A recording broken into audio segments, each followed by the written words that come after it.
Hello, everybody, and welcome to a brand new episode of All Queued Up. This is your review podcast at streaming services like Netflix, Amazon Prime, HBO Max, Disney Plus, etc., etc., etc. I'm your host, Greg Dietz, and with me always is Maya Don Fisher. How's your past 2 weeks been? By the way, everybody, we took a week off. If you couldn't tell, there was stuff going on in my life, and then stuff going on in Maya's life. So that's that. But how have you been the past 2 weeks? I'm better. I'm certainly better. I was down in my back last week, actually. I did something and tweaked the fuck out of my back, and I could not manage to sit upright at all for more than 30 seconds at a time. It was pretty bad. I wrenched the fuck out of it, and then by the time I was better, you had to work, and we didn't get to record. But overall, things are going pretty smoothly. The new year arrived uneventfully. It still It's sucks. 2023. Everything's gonna be better, right? No, nothing changed. Everything still sucks. There was a lot of fucking news that happened in the first week of this year. Oh yeah. The clown show in the house, and then fucking multiple celebrities just getting injured. The fucking football player situation. Yeah, and then celebrities flat out dying and. Oops, folks! If you can still hear me, we lost Maya for a second. I'm sure she'll be back. That's the new thing. It's still recording, so hey, there she's back. She's back. Yeah, sorry about that. If I barely touch my USB cable that my Focusrite Scarlett 2i2 audio interface that I use, the USB is not as snug as I would like. The port doesn't get a firm grasp on the USB connection, and if I barely nudge the cable, in this instance, I was moving my microphone cable out of the way, and it hit the USB cable that's connected, and it just disconnected me temporarily. That's the thing. When it does that, though, I'm backstage and I can still hear everything. So, okay, I feel like I handled it like a boss. You did an excellent job. I'm not going to edit that out. I'm going to leave it in. Fuck it, why not? It was like, what, 30 seconds max? Fucking 12, 13. Something like that. But yeah, I mean, my week's been pretty decent. With the exception of what we were talking about prior to the show. I'm upset about that news, and not happy with Hasbro and Wizards of the Coast right now, and that's all I'll say at that. There are a lot more people out there that have put a lot of content out about the open gaming license and the whole D&D situation. If you're interested, seek those channels out. Yeah, they can do it far more justice than we can. I was like, there's a few groups that I haven't seen talk about it yet, but there are quite a few that have. So, well, the major one that I'm curious about is Critical Role. That's good, but we haven't heard any of them say anything yet. So, nope. But we'll see. My week's been my I was getting ready to ask how your week was. Well, because I'm really excited about our show to an extent. So, but I'll get to that in a second. I'm more excited about next week's show. But it's been mostly uneventful. I told Maya about a situation that's happened the past 2 days that's been extremely stressful, but for the most part, nothing's really been new. I've been playing so Splatoon, a game that's been around for a while. Was started on the Wii U or the Wii U, and then had the sequel on the Switch, and now it's third one on the Switch. And so I went and rented Splatoon 3. I didn't want to buy it because I don't play with the people I used to play Splatoon 2 with anymore. So I was like, but I want to play the campaign. What I forgot was that Splatoon is very heavy on, motion controls in a shooter. And I'm like, no. So for the first, I want to say 10 minutes of the game, it wouldn't let me change that. So I'm sitting there like, fucking, this is stupid. Shoot the fucking balloon. And then the second it let me change it, I was like, "Yep, doing that." Oh, did you see the news? Sorry to interrupt. You're good. Did you see the news about YouTube updating their policy on cursing? Yes. Do So you know now if you who? say fucking cunt and shit like that, you get buried in the fucking algorithm. So, woohoo, that's really going to fucking help us out. So yeah, one of the he's a voice actor. He actually voiced if you've played God of War Ragnarok, he voiced Reditasker, the squirrel on the world's tree. Squirrel. Mm-hmm. His name is What? Pro ZD. Like he's done sketches for like Vine and TikTok and YouTube and all kinds of stuff. But he's a great, like, I fucking love the guy. He's hilarious. He had a video that went viral, full on viral, where he was calling out YouTube. He was like, so their algorithm says if you cuss in the first 15 seconds, you get demonetized, and then your video gets buried. So I'm gonna wait until the 15 seconds, and it's up. Fuck, fuck, fuck. Like he just started cussing. Like he cussed about. I think he said the fuck word like 6 times. 6 is not a majority of the video. It's not. Like, and I cussed after that. So we'll see what happens. He made a video yesterday talking about what happened, and he said the video did get demonetized, but it also could have been because it went viral. And I think YouTube doesn't like when you talk poorly about them. And then he said, he goes, so I'm going to wait the 15 seconds and I'm going to test something. And he goes, YouTube has been doing a lot of stuff for the past few years that have been really bad for creators, including burying their content and the algorithm, making sure that certain things get boosted, specifically kid content because it makes them more money. But I just want to say that it's fucking bullshit. Now, that was when I only cussed twice at the end of the video. That's only twice. And I said the F word once. So we'll see what happens. I'll keep you guys updated. And we haven't heard anything yet. So Yeah, I mean, it's not going to hurt us. I think the most views that we've had in the past 6 months on any one particular video is about 60. Most of our listens are just that. They're listens. They come through fucking Podbean and iTunes and things like that. You know, iTunes being our biggest thing, where we've got almost 200,000 fucking listens. You know. Yeah. But hey. Well, yeah, I mean, fuck it, whatever. People like the show based on us, not, because we're on YouTube or whatever, but, it is what it is. Exactly. Exactly. But if you do want to go and watch the YouTube version, you can see a hot-ass pic of my sexy ass.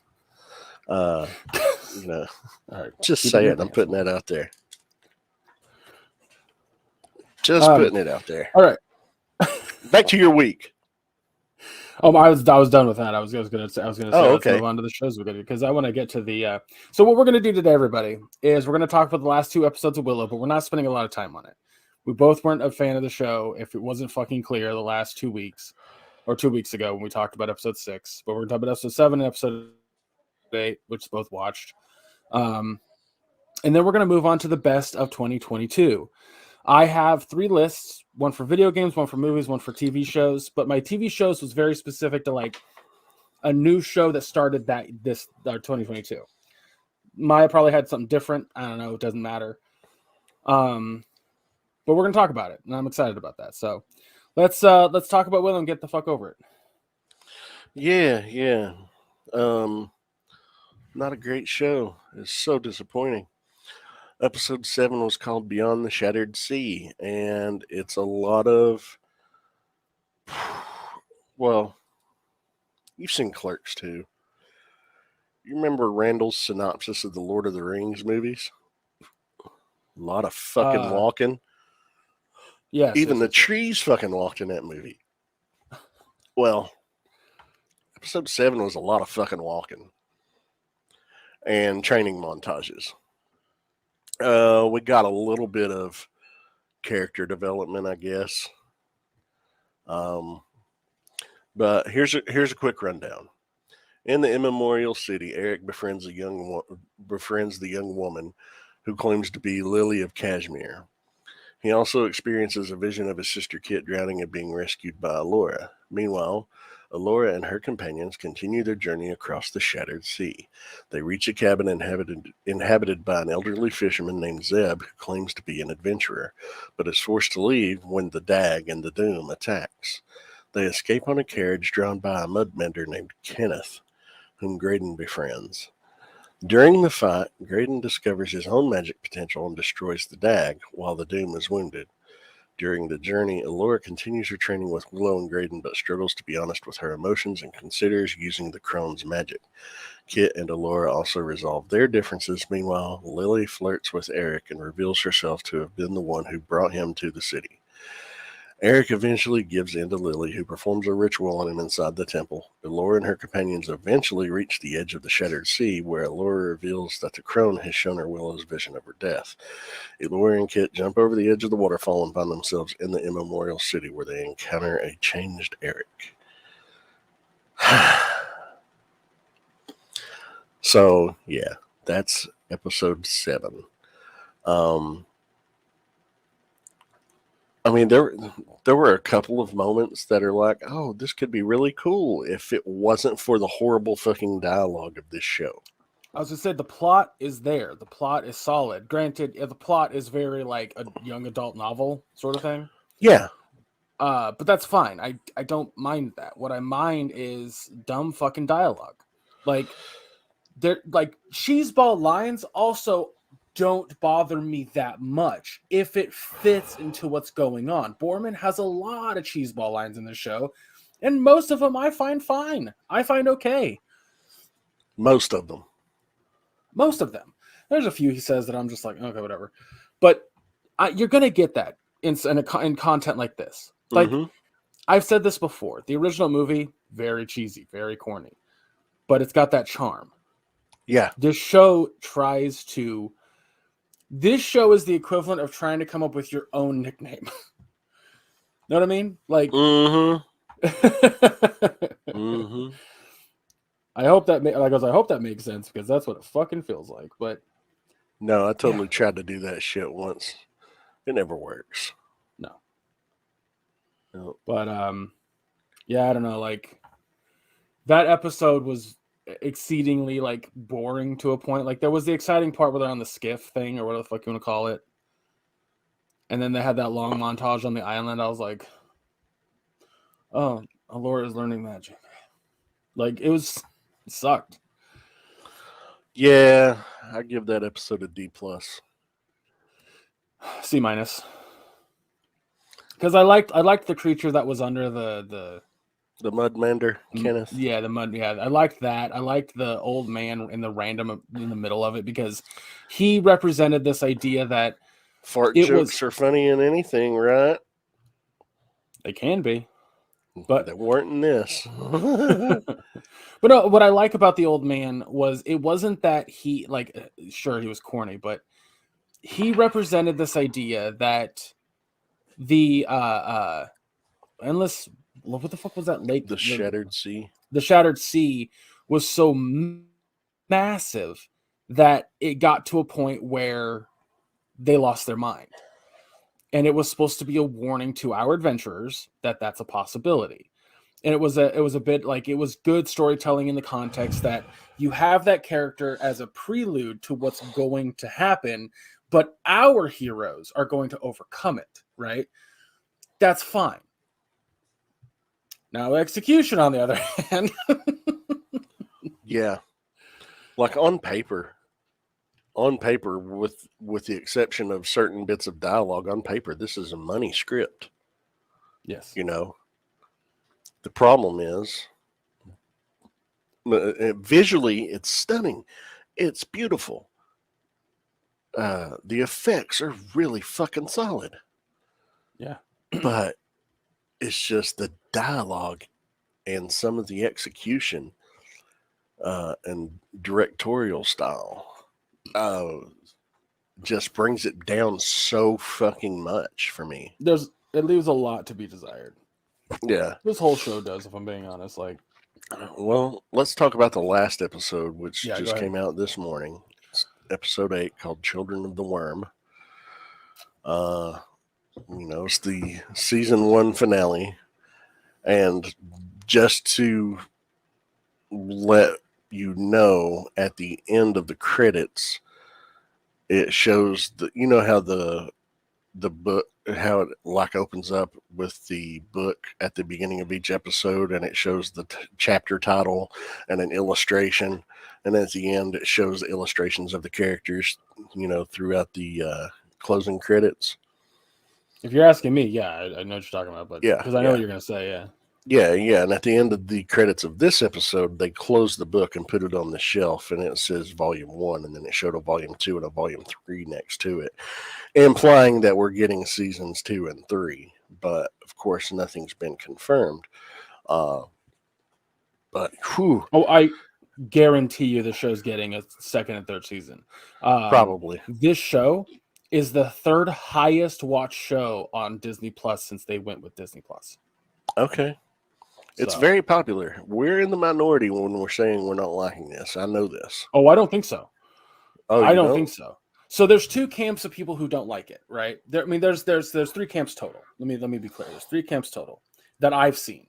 There's the I liked it. Because I like the original movie a lot, and it's nostalgia based, right? So I Mm-hmm. liked it. I didn't like it because we feel like it was executed poorly, that the plot isn't quite there. Um, right? That's one. Then Mm-hmm. there's the other camp. It's woke propaganda. I hate it. Oh, yeah, because you do have a budding lesbian relationship in it. Um, guess what? We exist. They don't care. They're fucking dumb. But yeah, so let's run down Children of the Worm right fast. Eric claims that Lily, whom Laura and Kit recognize as the crone, has shown him the truth and will help usher a new age ruled by her master known as the Worm, spelled Wyrm, which is synonymous with ancient dragon. Uh, In her fair form, the crone invites Allura and Kit to enter an inner chamber, where she attempts to convince them to submit to the worm. Meanwhile, Jade, Graydon, Borman, and Willow jump over the edge of the shattered sea. Willow does not jump. Um, he stays behind, and it's alluded that he goes back home. Spoiler alert, he shows up in the episode to save the day. If you have half a Uh, fucking brain, you're like, okay, he's coming back. yeah. They jump over the edge of the shattered sea and confront the crone in the immemorial city, freeing Allura and Kit from their trance. Allura and her friends fight the crone, her minions, and the enchanted Eric. Graydon is killed in the battle, but Allura manages to use her powers to kill the crone. In her last moments, the crone infects Eric, who fights Kit and Allura. Kit manages to use her childhood memories to purge and heal Eric.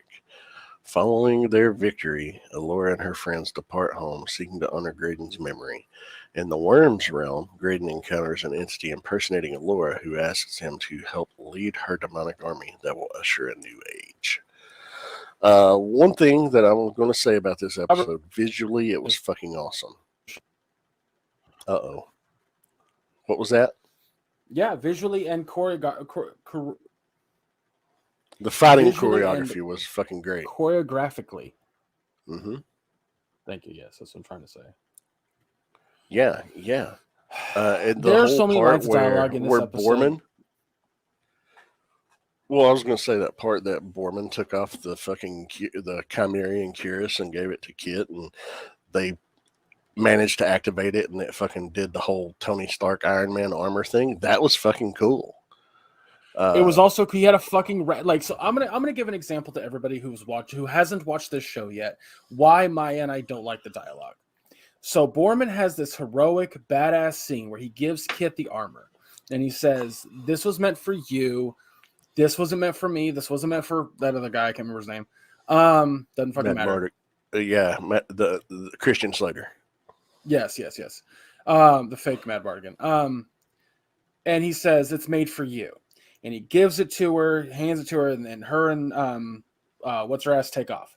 Jade. They say, "Where are you going?" And he says, "I'm going out in this world how I came in, buck naked and kicking ass." Great, fucking. Let's see Borman later. Yeah, fantastic. I enjoyed that line. Then they ruin it by him closing the door and him going, "All right, boys, who brought the butter?" Like, what the fuck does that even mean? Who brought the butter? And that's not even the most offending line of cheesiness in this fucking episode. Because they straight up fucking, the crone straight up impersonates the old Juggernaut meme. I'm the Juggernaut, bitch. When she and Allura are facing down and they're getting ready to have their fucking fight, and Allura sees a vision of the worm or something, and the crone just says, "He's eternal, bitch." Like, oh my God. That was the cringiest fucking line in the entire series. It was so bad. It was so fucking bad. There was another line that really upset me, and that was like, this big cloud is coming over the Memorial City. Mm-hmm. And Borman and Graydon and Jade. Thank you. We're outside, and all of a sudden Borman's hand starts turning to stone. You had a ton of lines. You could have just had him like panic, right? And then like as he gets turned to stone, he's like, "Ah!" And then that's it, right? You could have had any of that. Instead, he goes, "Damn it, I'm turning into stone." Yeah. I mean, it's so fucking weird. It's like this show was made for a kid that doesn't have like an imagination. Like it's mind blowing to me how stupid they think the audience is. Yeah. I can't be the only one. I know you aren't. I know you're with me on this, but it feels insulting. It does. It does. And that's the sad thing, because like we have said, the plot's solid. The visuals are fantastic. The choreography is good. There's meat on the bones. The problem is nobody trimmed the fucking fat away. It's so bizarre to me that this show made it past multiple writers, multiple checkers, and nobody went, "That's weird. Maybe we should do that again." This show, honestly, I said this to you, this show is on par with the prequels. It's almost like it was directed by George Lucas himself. Yeah. I know. People would be mad at me about that, but I don't care. It's okay. Hey. Anyway, we're not here to blow smoke up a fucking person's ass when they create something. If we enjoy it, we say we enjoy it. If we don't enjoy it, we say we don't enjoy it. That's never not been the case. I mean, yeah. Go back and listen to our review of Kiss Me First. Oh my fucking God. I eviscerated that. Oh, man. In fact, I think in that same episode we watched another movie and I gave it an F as well. It was an anime. No, it wasn't an anime. It was a movie that was made by, I don't remember. It's not important. Let's just say it was early on. But yeah, I give this episode C-. I mean, just give the whole show a grade, because like the whole show, C-. Yeah. It's below average, but just below average. And the only reason it gets scored that high is because it's gorgeous. And, you know, there's actually some good acting in it. You know, there's a good score when they're not covering it up with fucking out of place music, modern music. I don't like here. I'll put it this way: the music aspect. That's the least bothersome thing. Well, no. Let me. I just want people to understand. The first two episodes didn't bother me because it seemed like they were taking these songs and making them like doing covers of them, right? Mm-hmm. Which I thought was a great fucking idea. Every episode at the end has a cover of a classic song. What would have been cool is if they kept that fucking trend and maybe had it stick to the 80s. Like, that would have been cool. But it went all over the place. Okay, fine. But they started using the actual song. Specifically, Why Money for Nothing at the end of episode 8. Yeah, why? I don't understand why you would use Dire Straits. I looked at my dad and I was like, "What? Why this fucking song?" He's like, "I don't know. It's weird." I'm like, completely takes you out. Like, is it because of the rad guitar riff at the beginning? I guess, like that kind of fit. But at that point, just use the music from fucking Money for Nothing and not the actual lyrics, because the lyrics make zero sense to what's happening in context of the show. I did notice that they cut the silly little F word, the slur line out. So at least they didn't air that in it. Fair. And boy, not fuck, the other F word. That is I a know what you mean. derogatory term for homosexual. Yeah, I know what you mean. Yeah, I'm gonna give the whole show a C-, because, like you said, there's something there, but the execution is so bad. Yeah. So, and it's a damn shame because I was really, really excited about this show all year long. Yeah, we talked about it numerous times. But all right, let's go ahead and go into the best of 2022, because oh boy. But, so the way that I made my list, so I did my top 5 movies, and it was every movie I saw, regardless if it was just in streaming, if I saw it late, if it came out in 2022, it made it into my list of films I saw, and then I just picked 5 out of that. With games, that was easy, just any game that came out this year. 2022. And then with shows, it had to have its premiere season in 2022 for me. I don't know how you did your list, because I did it if it aired in 2022. Like, my number one show for 2022 was the final season of this show. But it was fucking wonderful. Yeah, that's fine. I know exactly what you're talking about. And I haven't watched the show at all, but yeah, I know exactly what show you're talking about. And that's Cleaned fine. house last night, apparently. Oh, I don't doubt it. I also don't like award shows to begin with, so there's that. Yeah. I don't put any stock in it. Although, some of those actors did deserve, like,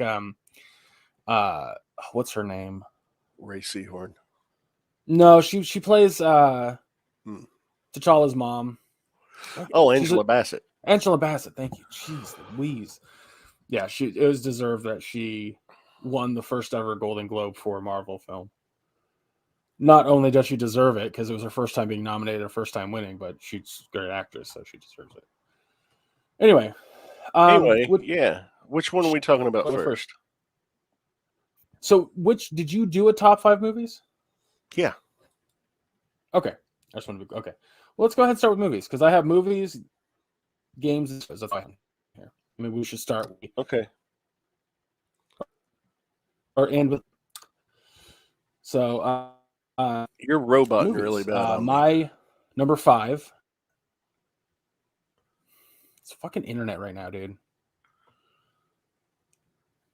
Give it a second. Am I still roboting? No, you're fine now. Okay, good. I genuinely don't know if it's fucking StreamYard or if it's I think it's a problem with StreamYard. But... I think it's a problem with StreamYard. Anyway, number stuff.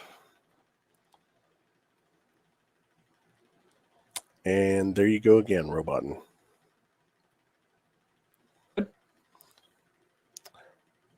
God damn it. Okay, what about now? You're making a face. I've been able to hear you fine the whole time. Okay, what's your number 5? I couldn't hear it.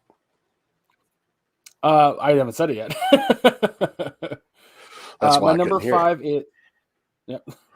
is Weird, the Al Yankovic story, which you can find on Roku channel. I fucking love this movie. It was hilarious. It was a brilliant idea to do a biopic parody of biopics to Weird Al. is genius. And I thoroughly fucking enjoyed it, especially like that pool scene where they had a bunch of cameos as people basically out of time, like people who had died before the other person was even famous. It's so fucking funny. Yeah, God, yeah. this scene is so funny. But yeah, I've watched it twice now. Like I adore it, and it's rare for me to see a movie twice because I just don't have the time. Like if I'm gonna sit down and watch something, it's gonna be something that I haven't seen yet, something that's on my list of shit I need to watch. So if I'm taking Yeah. time to watch a fucking movie twice, you know it's good. Hell But yeah. what's your number 5? Nope. Okay, that almost made my list. I really enjoyed it. I really enjoyed Fantastic. it. It was a fantastic movie. Yeah. Just the right blend of humor. I wouldn't call it a horror movie, even though it was marketed as such, because it wasn't fucking scary. But it was a good thriller. No. But yeah, it was good. Solid story. Really enjoyed it. What's your number 4? Oh, you go next. Okay, fine. My number 4 is The Batman. Really? By Robert Pattinson. I really enjoyed this version of Batman. It wasn't what I liked about this Batman, and something that I enjoy about Batman as a whole, is you either go dark with Batman or you go lighthearted. I'm not a big fan of the in-between Batman. Like, there are versions of Batman out there that kind of hit this weird middle ground, right? Where it can kind of be dark, but not really. And it's like the only one that was successful in that, in my opinion, is the original animated series. But like, if you go Brave and the Bold, it's fucking great. Or you go dark, it's great. Plus, in my mind, Bruce Wayne as a character, he would be more brooding when he's not Batman, you know?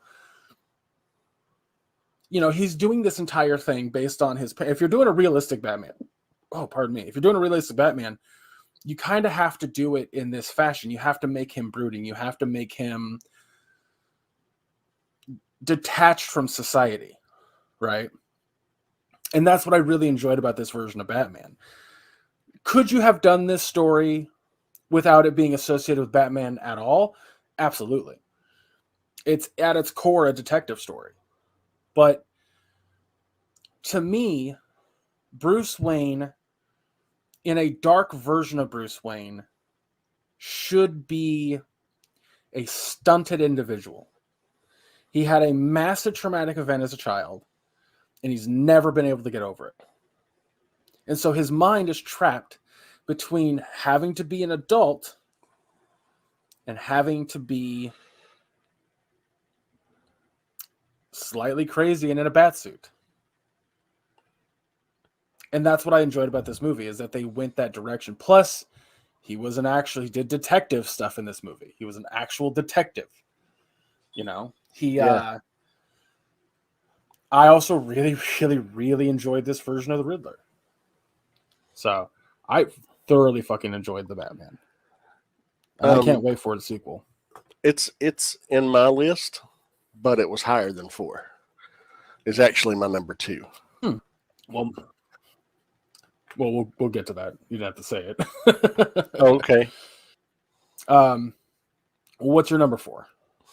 Oddly enough, Uncharted. Okay. Interesting. That movie, I didn't watch a lot of movies this year. Like when it came to movies and new movies, new releases, I didn't get to see a lot. What's funny is only 2 movies on my list were in the theater. Everything else was streaming. Everything on my list was streaming for me. I didn't get to go to the theater to see anything last year except for Doctor Strange and Doctor Strange. Multitude of madnesses. I like that. Yeah, but Uncharted, man, it was a nice alternate take on the origin of Nathan Drake and his first meeting of Sully and how they came to work together. Victor Sullivan. The Uncharted video games are some of my favorite video games that there are available to play for the Sony PlayStation.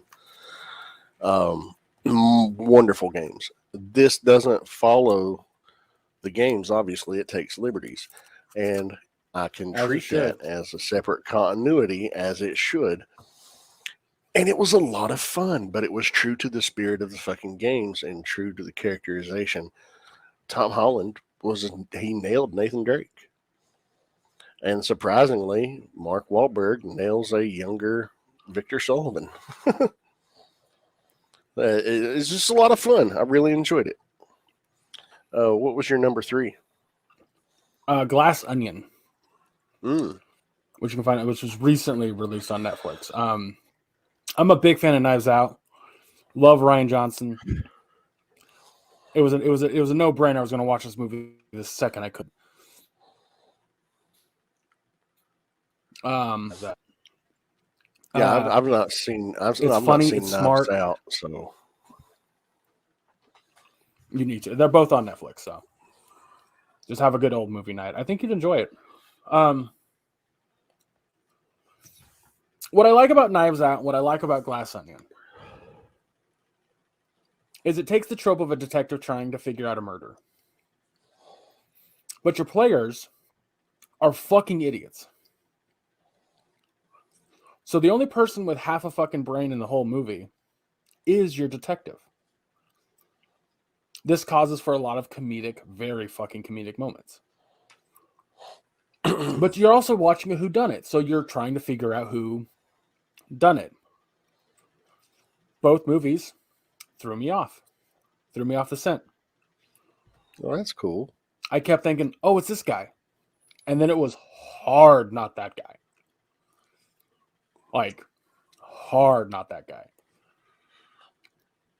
But also Glass Onion, Knives Out doesn't do this, but Glass Onion makes fun of the rich elite hardcore. I'm not going to say how or why. You have to watch it to find out. But this line of movies that Rian Johnson wants to do with Benoit Blanc as the main character in every single movie, I cannot wait. Benoit Blanc being Daniel Craig's character. Okay. Because none of the characters from the first movie, from Knives Out, make it other than Daniel Craig's character, because he is the world's greatest detective. So that's the through line. So I've watched it twice now. I'm gonna watch it a third time whenever my fucking dad wants to get around to watching it. But yeah. What's your number 3? Clerks 3. Fucking adored it. I'm a longtime fan of Kevin Smith. Do I love everything he's ever produced? No. He's had some real misses. Yoga Hosers comes to mind. Whew, that was bad. Don't forget he did Geely. No, he didn't. I thought he did Jiggly. No.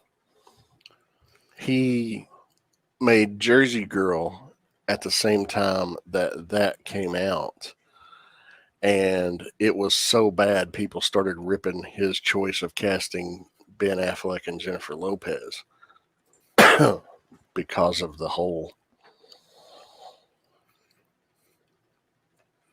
I thought he directed it. No, not associated with it in any way other than just casting 2 of the people from it.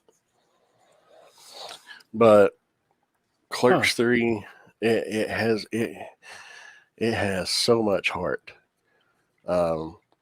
It had a limited theater run, and it came out in late September.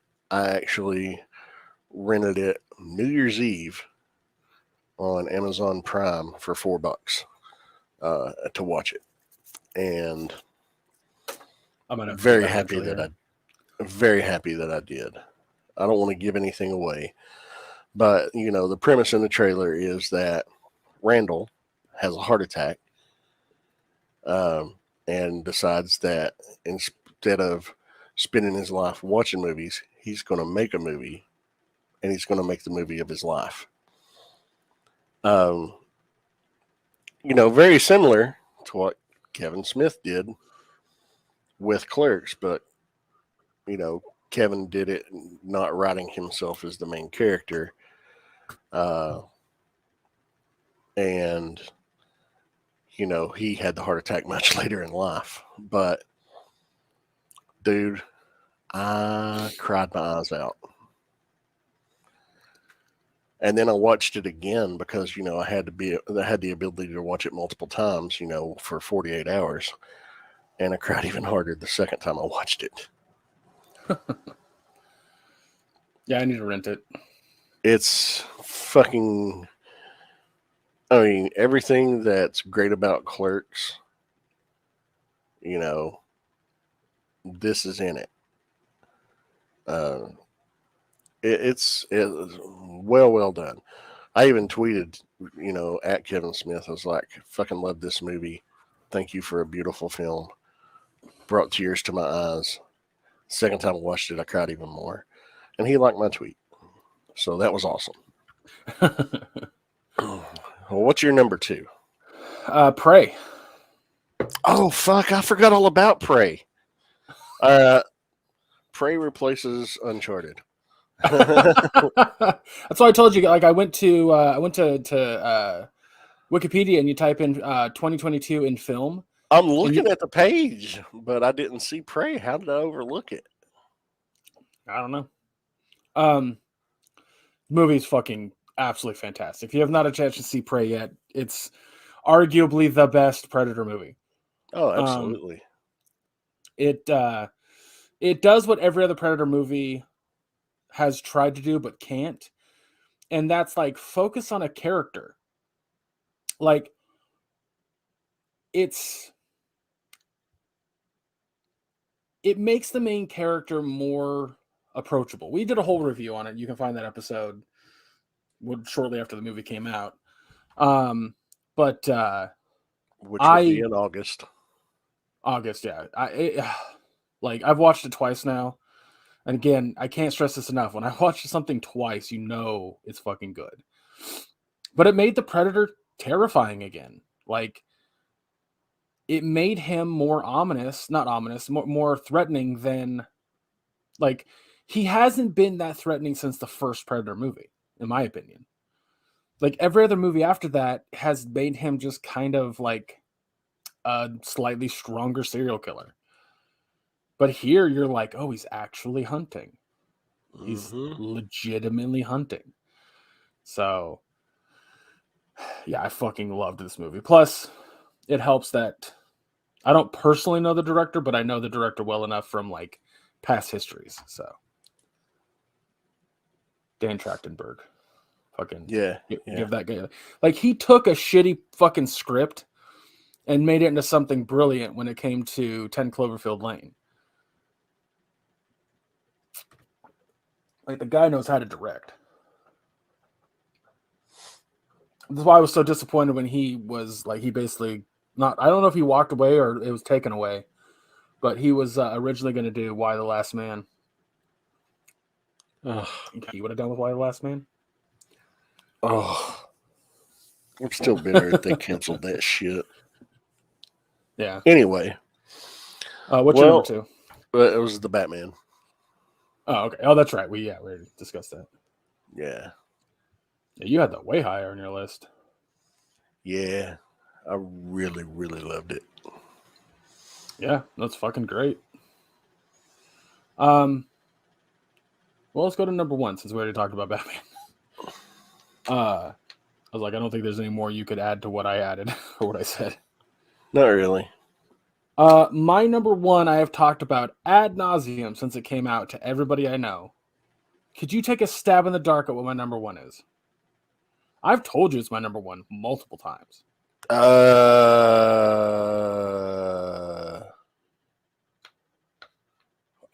am I drawing a blank?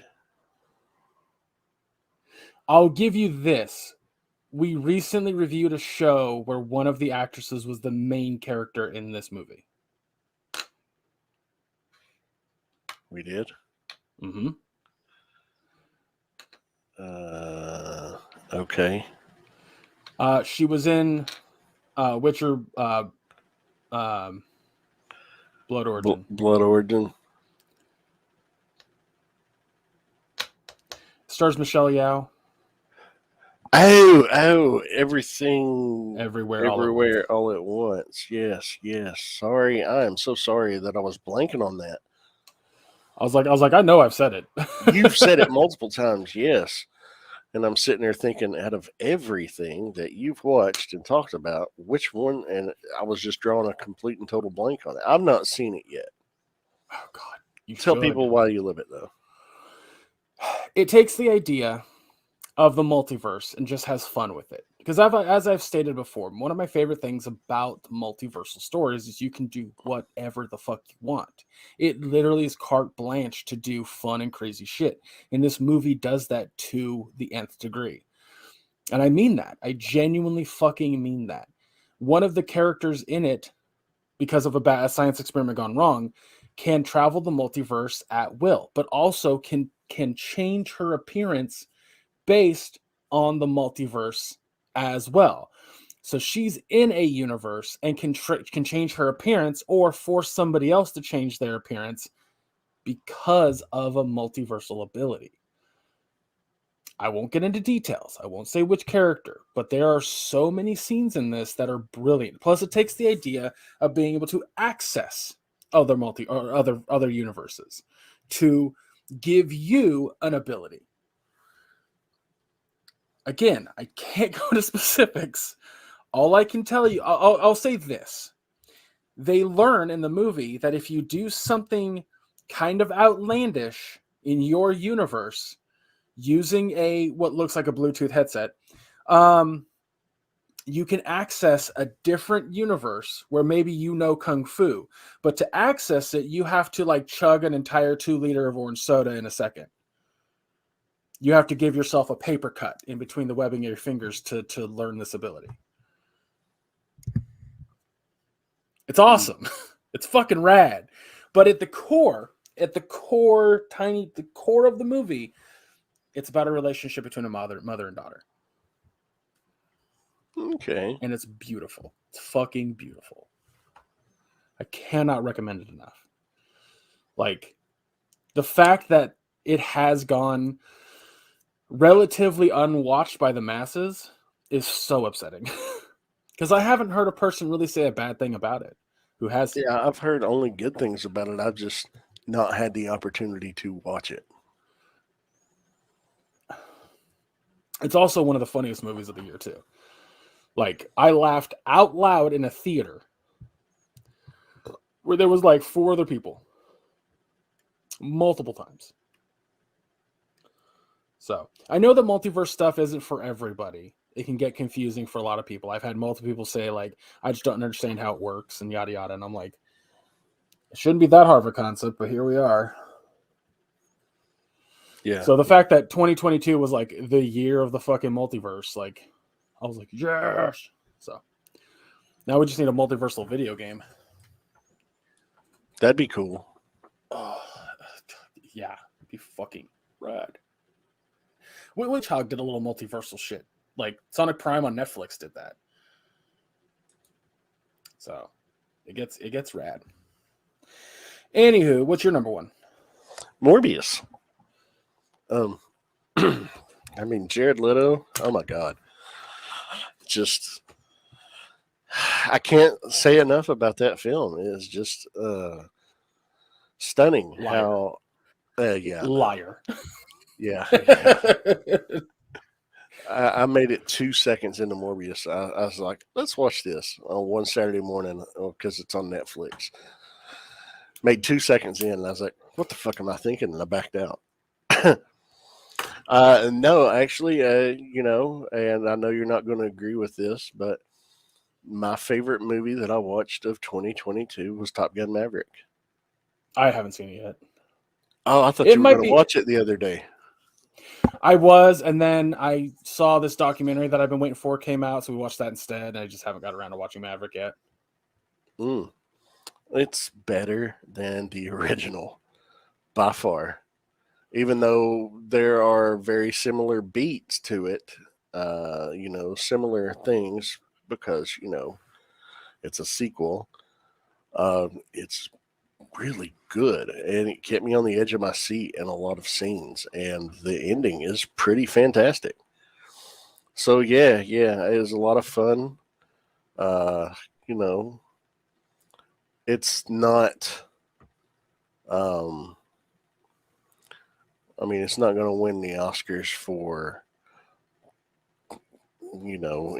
any uh, deep thought or anything like that. But it's fun. There's some emotional stuff if you're a fan of the original. There's some stuff that'll hit harder for you if you were a fan. But there's charm to it. There's heart to it. It was a lot of fun. That's all I'm going to say. I don't want to spoil anything. Sorry. Yeah, that's good. I'll check it out. I've watched the original a couple times. Not the world's biggest fan.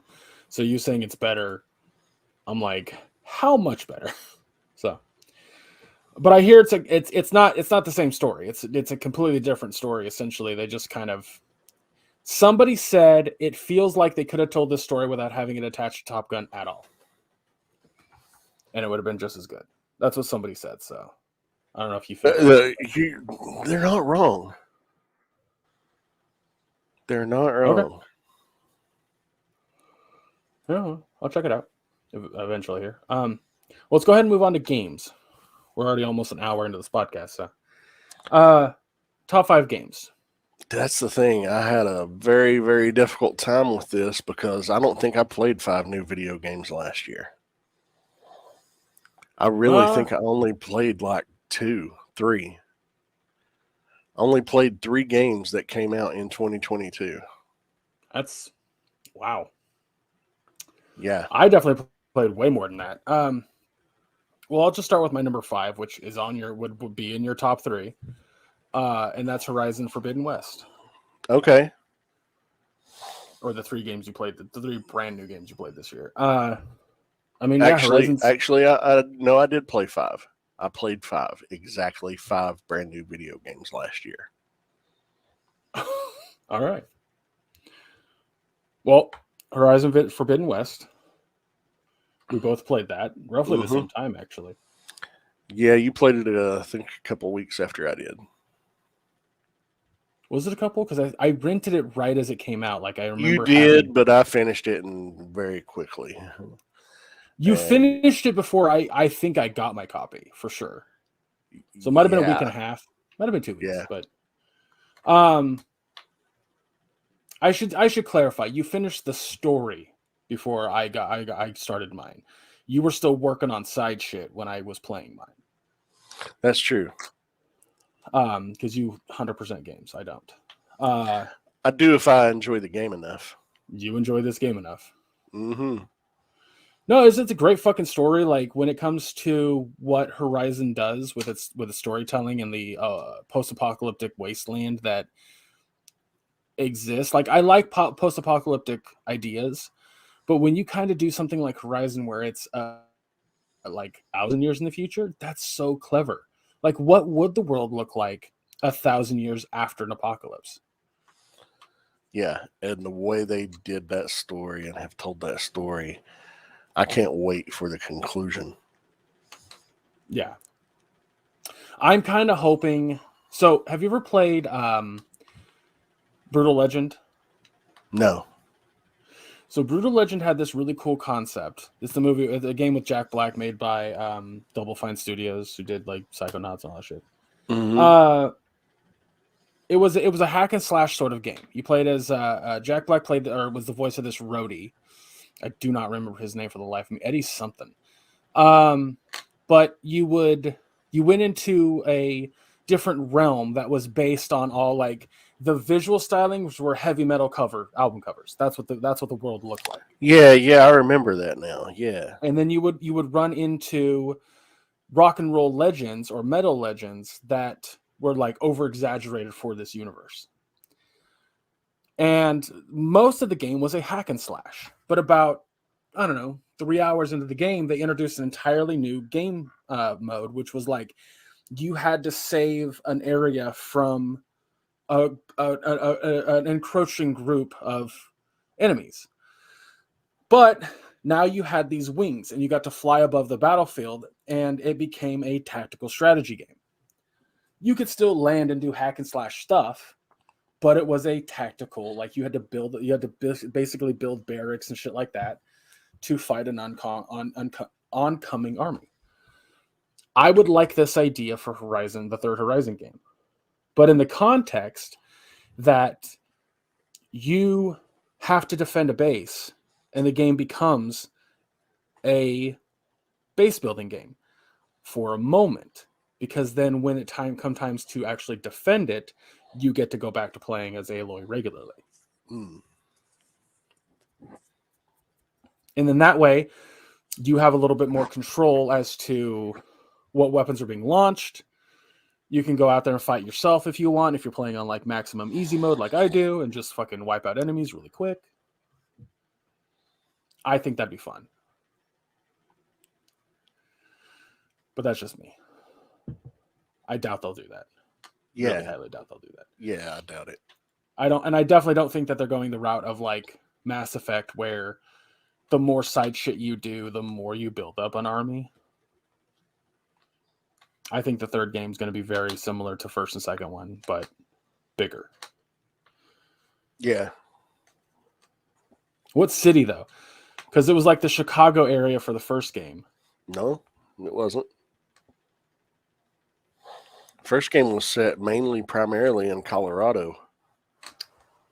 Oh, that's right. Yes. Because what was the arena? That big ass stadium. That was Mile High Stadium in Denver.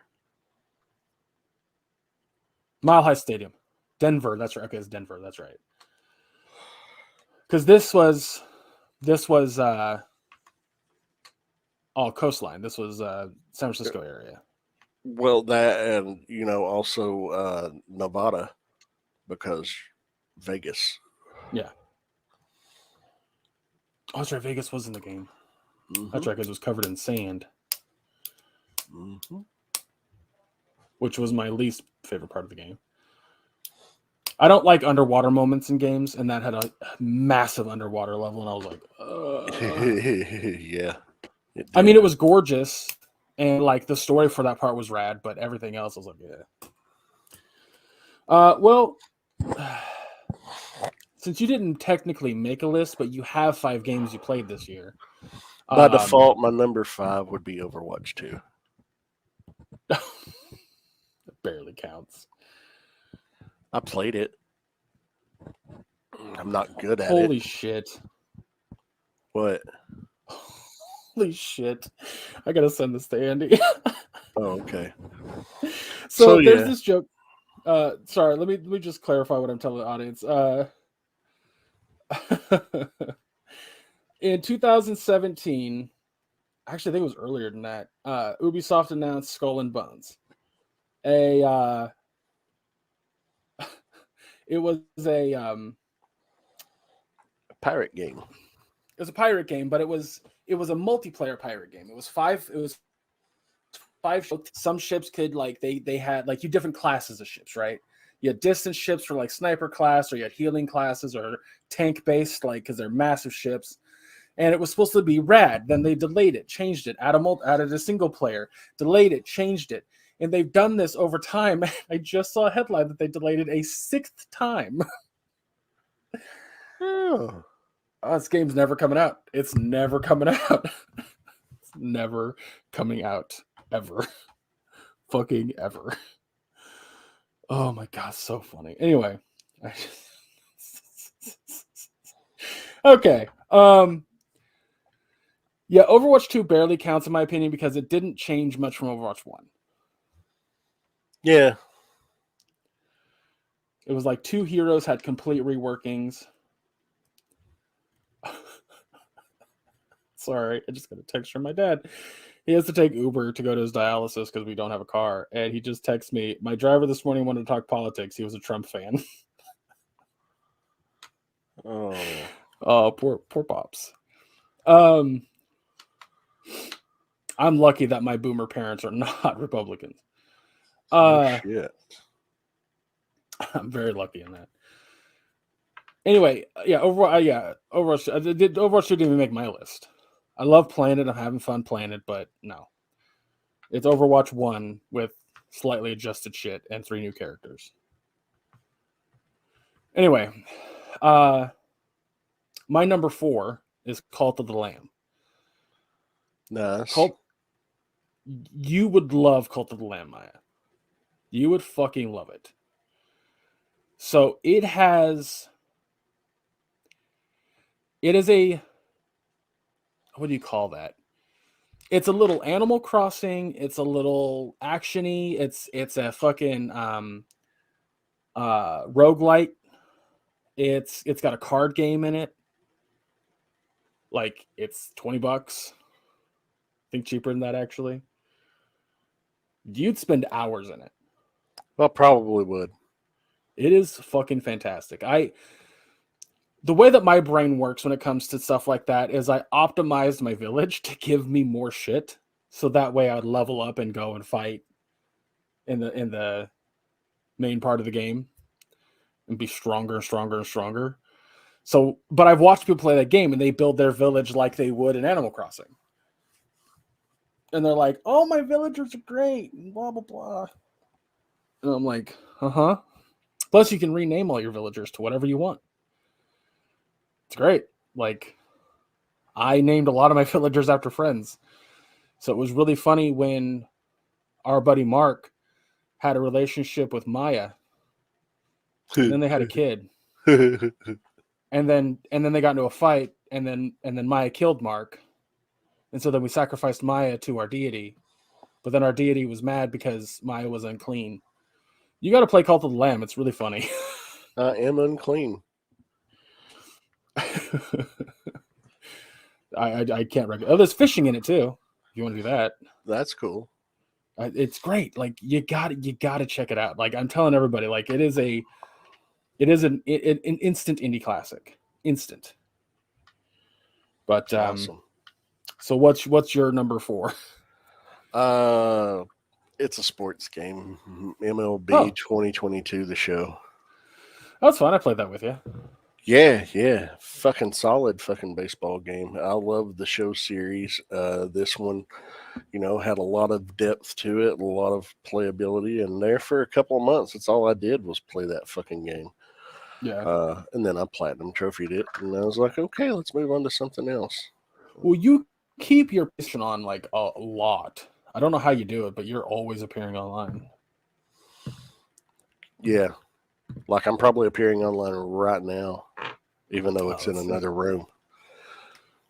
Why do you do that, by the way? Just out of curiosity. It says you're just on your PS5.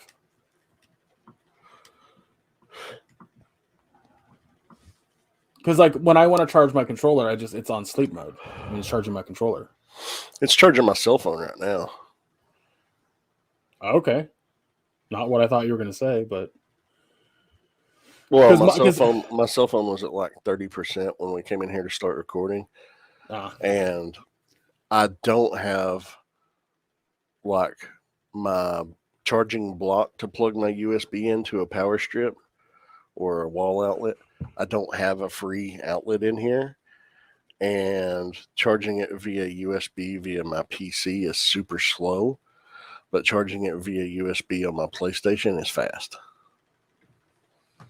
Like, gotcha. When we get done recording, I'll go in there and my cell phone will be at 100%. So if you were to put your PlayStation in sleep mode, it would not charge your phone? No, it would still charge it, but just not as quickly. Because Candy asked me that last night, like, why does she keep her PlayStation on? I was like, charged it, I imagine. Well, also, Misty watches shit too when I'm not in there. And Well, it'll usually say if you're on an app. I should have But been in YouTube still. Or at least I was when I was in there. maybe it doesn't. Because I've seen it say like YouTube or maybe it doesn't. It's just if you're doing something. Well, let me ask you. I'm not appearing online. It doesn't matter. Yeah. We can test that theory later. Yeah. But Anyway. but regardless, I left my cell phone on charge in there, and it'll charge it quicker if it's on.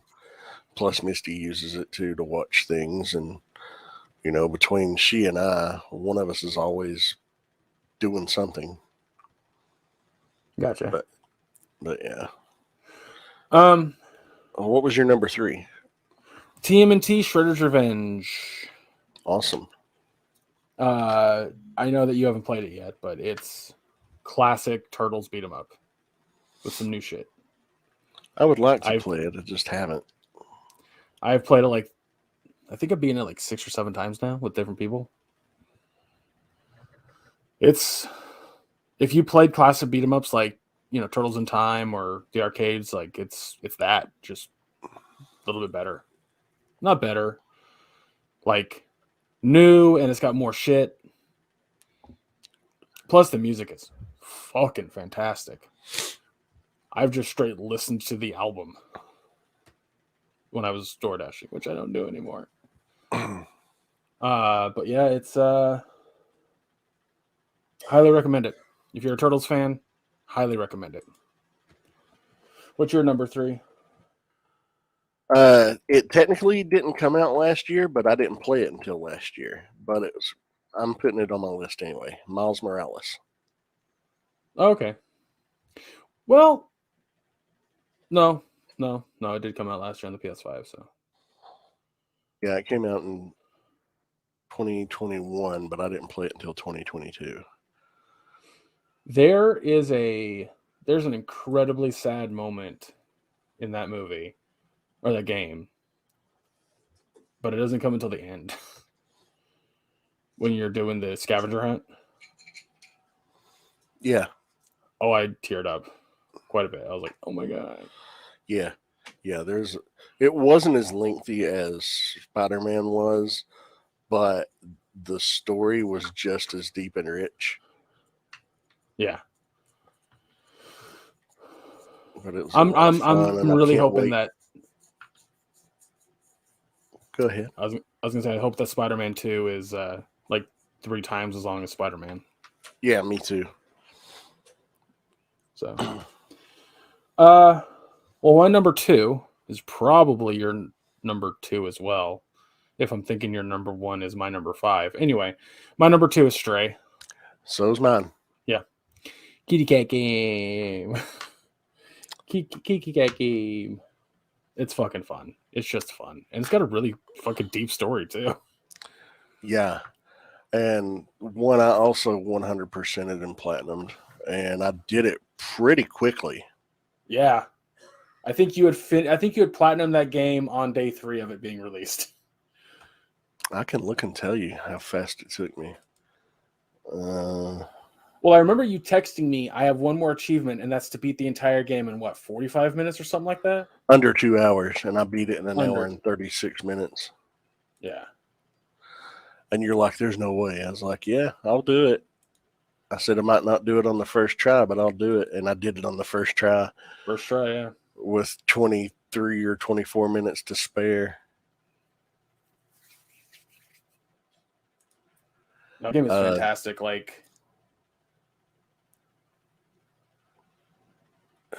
Well, the premise behind it is you play as a cat who is separated from his little cat family or her little cat family. Let's see. I platinumed it in 2 days and 3 hours. So 51 hours it took me to platinum it.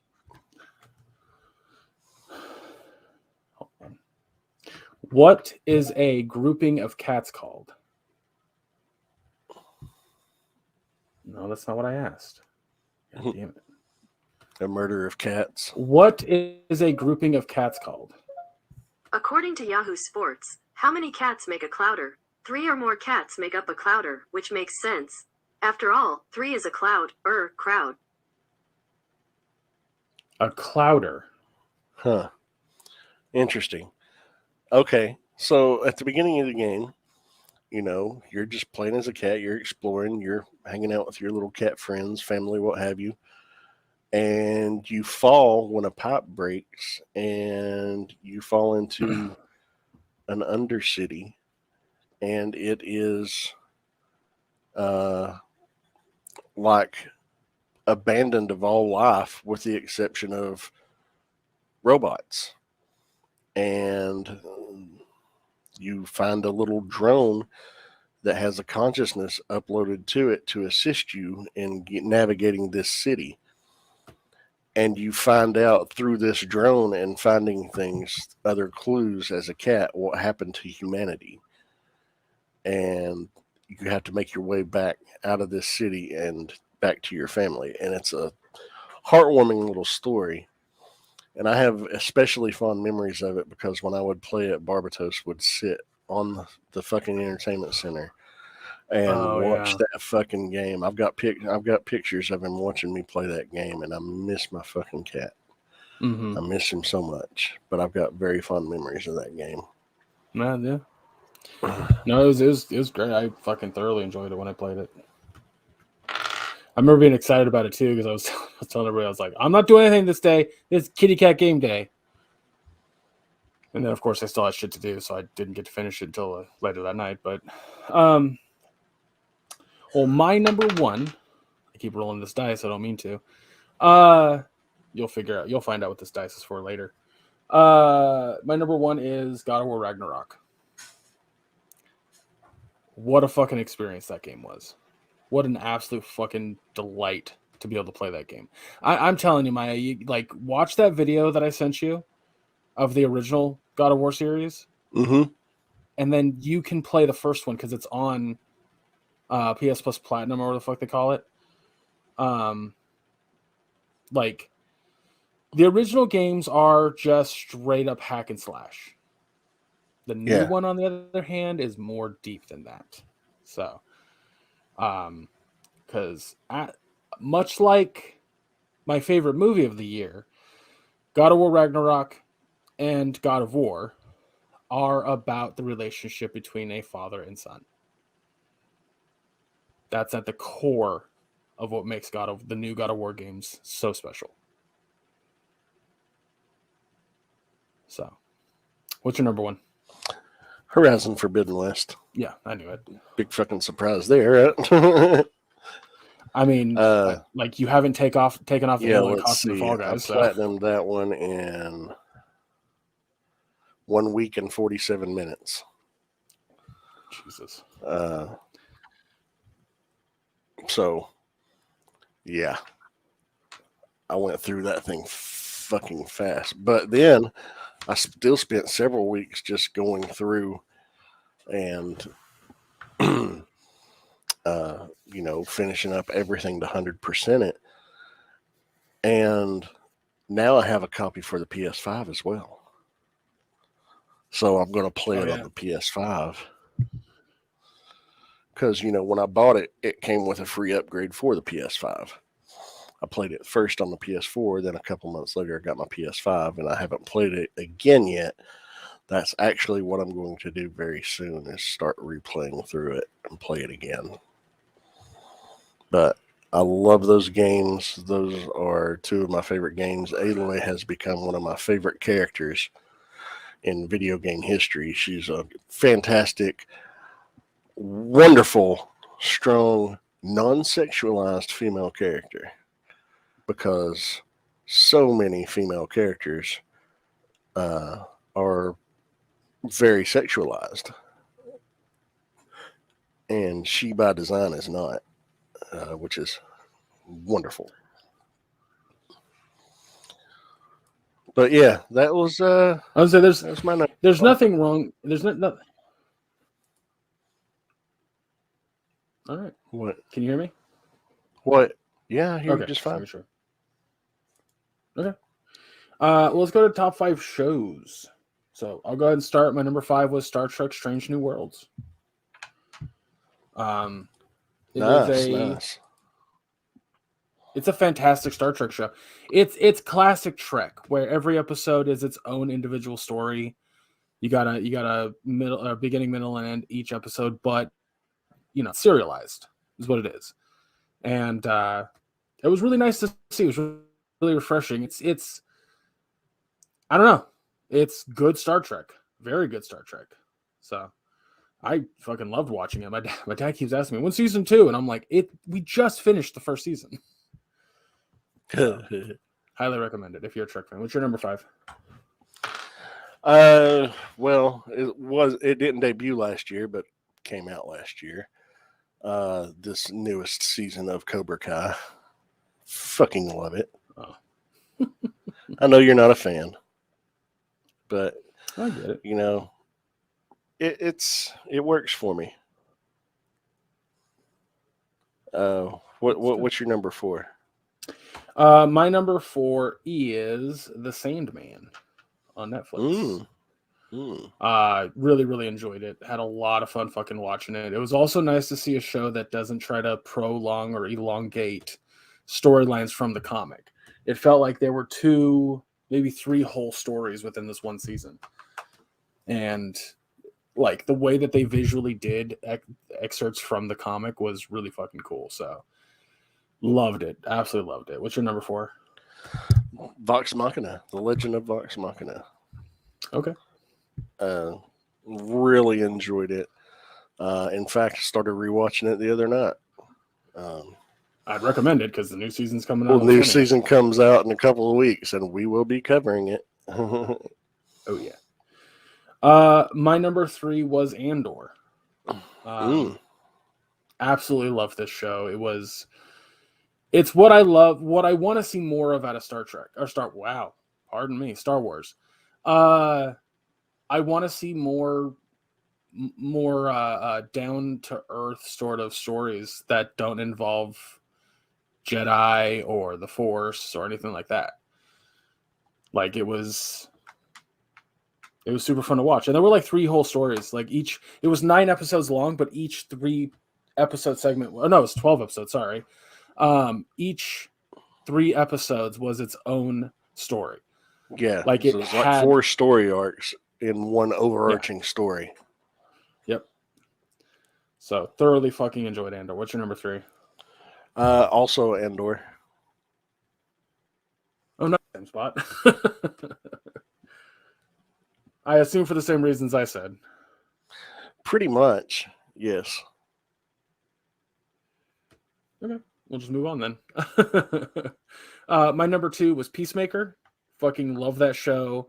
It had the type of intro that I couldn't skip. I had to watch every single time. It was funny and heartfelt in how it told the story. It was a character who was deeply fucking flawed and had trauma rooted in him, but would overcome it for the sake of like how the story was being told. It's great. It's fucking great.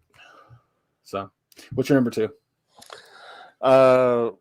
Lord of the Rings, Rings of Power. Oh, okay. Really loved it.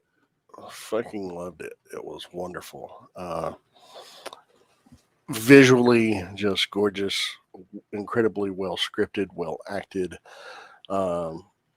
Just all around. I think when we reviewed it, we gave it an A+ for the fucking actual show, did we not? I think so, yeah. It's just, hardly anything to find at fault with it. It's just highly enjoyable fantasy television. And I look forward to a season 2.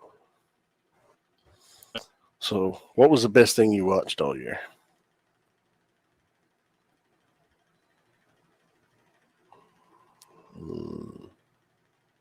You there?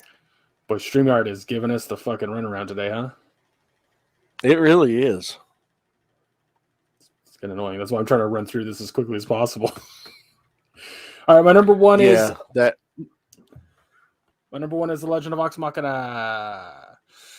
Fucking adore this show. This show got me back into wanting to play D&D. It got me listening to D&D podcasts. I've had a lot of shitty experiences playing D&D, and because of this show, like it sparked an interest again, and I wanted to get back into it. So I started listening to Critical Role, started listening to Dimension 20 on the Dropout, and which is old College Humor, but and then we started playing again. We had you and I are doing 2 campaigns. Well, we finished the first one, but so it was And last week we got to the end of another one, which is its own campaign, but technically it's part 1 of a 2-part campaign. So we finished the first part, and you can see how close when we played through it before, when it blew up, how close we were to the fucking end. But somebody just had to have their fucking way, didn't they? Anyway. It was fun. But yeah. So what's your number 1? Better Call Saul. Yeah, I saw that coming. That show is phenomenal. And I enjoy it more than Breaking Bad. A lot of people call Breaking Bad the greatest TV show of all time. That's a consensus that's out there. I think Better Call Saul is a better show. But is it a better show because of Breaking Bad, or is it a better show on its own merit? That's for you to decide. I think it enriches and makes Breaking Bad better by the storytelling that it is able to provide. You get more character development and more insight into beloved characters from Breaking Bad. I can't recommend it enough. It's a fucking wonderful show. Bob Odenkirk is phenomenal. And you ever seen the movie Run, Ronnie, Run? Yeah. It was okay, you've seen Run, Ronnie, Run. So he's acted in some ridiculous shit. It was based off of a sketch off of Mr. Show with Bob and David, but still. The movie's fucking hilarious, by the way. So to see him just turn in this kind of performance as Saul Goodman for such a consistent length of time, it's just, I can't recommend it enough. If you've never seen it, first 5 seasons are on Netflix. Season 6 just just finished back in the summer in July or August. It's well worth your time to check it out. But yeah, that's our 2022s. I need to actually watch it. Yeah. So all right. Oh, let's get to the end of this fucking podcast. Yeah, that was fun.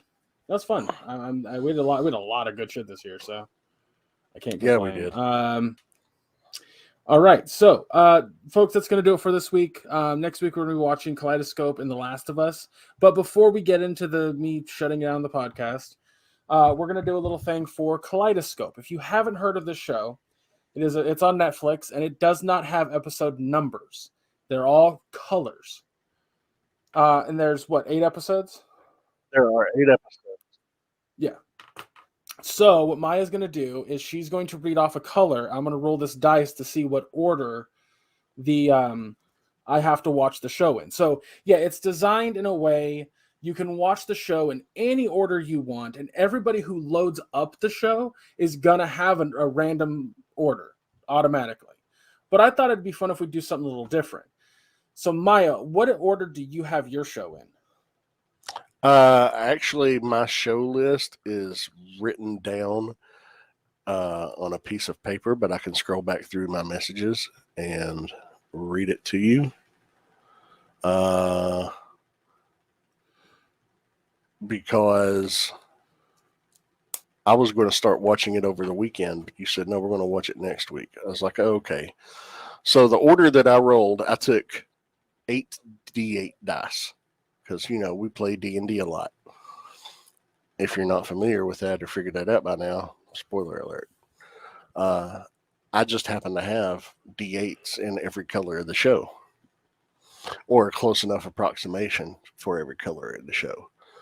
So the order that I rolled, what I did, I just rolled the dice, and I started with the first color on Netflix, and I rolled that one, and I assigned it a number. Then I went with the next one on Netflix, and I rolled that color and assigned it a number. If I happened to roll a number that I'd previously rolled, I would just roll until I got a new number. So the order that I came up with, I'm going to start with episode pink, then move to violet, white, green, red, orange, blue, and then finish with yellow. So we're going to roll and see what Gregg gets for his order. So so you're gonna name an episode color, and then I'm gonna roll my dice. All right. Episode color is, we're going to start with violet. Okay. That's gonna be my last episode. So violet's number 8 for you. All right. Give me another one. Blue. That's my number 5. Okay. Another one. Green. That's my number 2. All right, go ahead. Yellow. Oh, gotta roll it again. It was 2. That's an 8. That's a 2. That's an 8. There we go. You said that was yellow, right? Yellow. Okay. What number was it? 3. Okay. Orange. That's 2. 4. Orange. All right. Red. That's a 2. That's a 2. That's a 4. That's a 1. Start with red. So you're starting with red. Then we have pink. That's 7. And white. White. Oh, it's got to be 6, doesn't it? 6 would be white, yeah. So there's your order. 7. Yeah, 7's pink. All right, so red, green, yellow, orange, blue, white, pink, violet. That's almost Roy G. Biv. Yeah. Just swap a color. Yeah, mine's almost rainbow. So the original way that I was going to do this, by the way, was that Netflix had put out a bunch of lists and dubbed their org different, like the Tarantino way, the chronological, the rainbow, like stuff like that. And I was like, oh, that's cool. We could just choose one. Like you could choose one and I could choose one. Then I was like, what if we randomized it? So, yeah. But this so should be we interesting. Completely randomized it, and we'll see if our opinion of the show comes out differently. Yeah. So.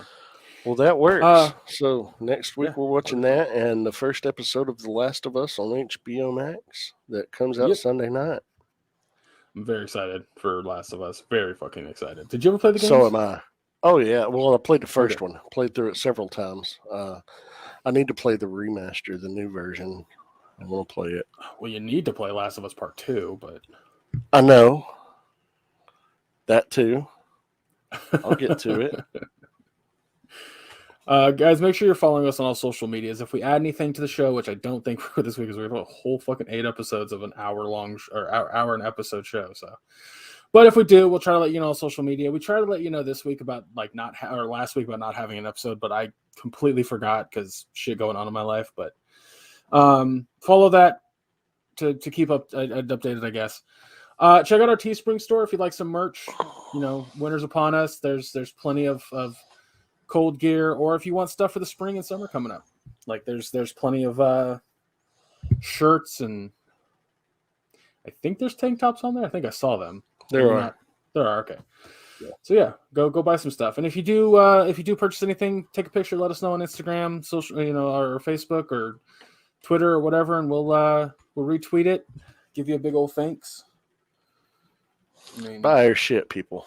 Well, all the money goes right into the podcast.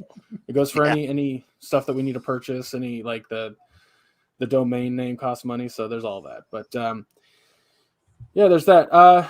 If you want to watch the live video of the podcast, that's on YouTube, which we talked about at the top of the show, because YouTube's fucking shit up. You heard me, YouTube. Fucking shit up again. Always do. But see what's cool? I can do this. See, now it just shows my icon. You can see a picture of me filling myself up. It's pretty hot. And now there's Gregg again. But you should totally go check it out. Well, that's it for my notes. Mike, where can folks find you? You can find me on Facebook under my name, Maya Dawn Fisher. It's a public profile. It is linked to my Twitter and Instagram accounts. So it's your one-stop shop for everything I'm up to. What about you, Gregg? Where can people find you? You can find me on all socials under Chub Rock Geek. I'm going to start trying to upload game clips to my TikTok as well as my Twitter. But on my personal YouTube channel, which is Chub Rock Geek or Gregg D, it's one of the two, I did a compilation of all clips that I've had from 2022 in 3 different videos. You made some of those clips, by the way. Yeah. I need to go and finish watching those. I've watched the one. I watched the one. I just need to watch the other 2. Because we didn't do D&D last night, we ended up playing video games, and there are some good clips from Uno and Wheel of Fortune I need to finish and upload, but which you'll find those, like I said, on Twitter or TikTok. You'll eventually I'm going to do on YouTube or TikTok. Sorry, let me try that again. They're on Twitter. Oh, okay. That's where they are originally. I'm going to take them to TikTok, but I'm also going to download each of them for January, and so you want to follow me on YouTube because I'll do the compilation at the end of January. Okay. I'm not confused anymore. I had to stop and say it myself because I was saying it wrong. But that's it, guys. Again, Last of Us Episode 1 on HBO Max and Kaleidoscope on Netflix. If you decide to watch Kaleidoscope and then review and then listen to the review, let us know what order you watched it in. We'd like to know. And the other curiosity I have is, since they're doing this experiment with a show, will it differ our opinion?